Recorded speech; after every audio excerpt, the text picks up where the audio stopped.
ସେତେବେଳେ ଭଗବାନ ବିଷ୍ଣୁ ଖୁସି ହେଇ ତାଙ୍କୁ ବର ମାଗିବାକୁ କହିଥିଲେ। ବତ୍ସ, ମୁଁ ତୁମ ଭକ୍ତିରେ ବହୁତ ଖୁସି। ତୁମେ ଯାହା ବର ମାଗୁଛ ମାଗ, ମୁଁ ପୂରା କରିବି।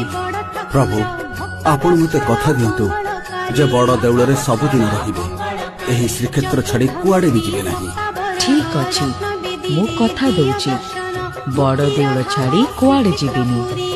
ପ୍ରଭୁ, ଏହି ବଡ଼ ଦାଣ୍ଡରେ ବର୍ଷକରେ ଥରେ ରଥଯାତ୍ରା ହେବ। ଏହି ଦିନ ଆପଣ ରତ୍ନ ସିଂହାସନ ଛାଡ଼ି ଭକ୍ତଙ୍କୁ ଦେଖା କରିବା ପାଇଁ ବଡ଼ ଦାଣ୍ଡରେ ଥିବା କାଠ ରଥରେ ବିଜେ କରିବେ।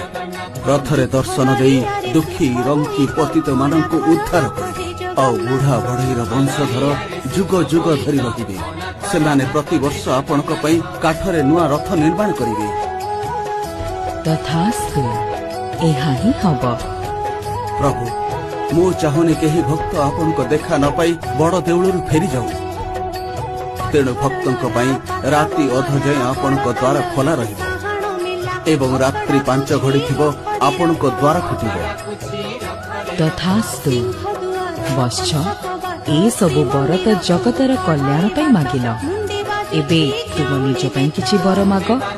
ମୋ ନିଜ ପାଇଁ କିଛି ଦରକାର ନାହିଁ ପ୍ରଭୁ। ଦେବେ ଯଦି କେବଳ ଗୋଟିଏ କୃପା କରନ୍ତୁ, ମୋ ବଂଶରେ ମୋ ପରେ ଯେମିତି ଆଉ କେହି ନ ରୁହନ୍ତୁ, ଏତିକି ଆଶୀର୍ବାଦ କରନ୍ତୁ ପ୍ରଭୁ। କିନ୍ତୁ କଣ ପାଇଁ ଏମିତି ବର ମାଗୁଛ? ପ୍ରଭୁ, ମୁଁ ଚାହୁଁନି ଭବିଷ୍ୟତରେ ମୋ ପୁତ୍ର ନାତି ଅଣନାତି କେହି ବି ଏ ମନ୍ଦିର ଆମର କହି ଦାବି କରୁ। ତେଣୁ ମୋ ପରେ ମୋ ବଂଶରେ ଆଉ କେହି ନ ରହୁ। ଏସବୁ କେବଳ ଆପଣଙ୍କର ପ୍ରଭୁ।